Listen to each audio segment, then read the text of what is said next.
কেমন আছেন সবাই? আশা করি ভালো আছেন। আজকে আপনাদের জন্য খুব চটপটা মুখরোচক একটা চাটনি কিংবা আচার টাইপ বলা যায় নিয়ে এসেছি রেসিপি। খুবই ইজি, ঘরে থাকা সমস্ত উপকরণ দিয়ে করা যায়। বিশেষ করে আমরা যারা বাইরের দেশে আছি তারা কিন্তু এটা করতে পারি। আমি এখানে অর্ধেক পাঁচফোড়ন কিন্তু গোটা গোটা দিয়েছিলাম, আর অর্ধেক 1 টেবিল চামচের মতো আমি কফি ব্লেন্ডারে কিন্তু গুঁড়ো করে নিয়েছি। তাহলে আচারের স্বাদটা খুব ভালো হয়। এটা আমরা যারা বাইরে থাকি আসলে খুব মিস করি। বাংলাদেশে কাচ্চির সাথে এক ধরনের আলু বোখরার চাটনি করা হয়, সেটা আমি এখানে প্লাম দিয়ে করেছি মূলত।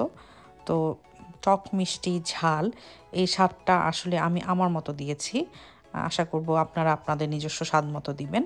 আমি শুধু আমার টেকনিক কিংবা আমি কী ধরনের স্পাইস ইউজ করি সেটাই আপনাদের সাথে মূলত শেয়ার করলাম। দেখেন কি সুন্দর হয়েছে। দেখতে থাকেন, ভালো লাগলে লাইক শেয়ার করবেন।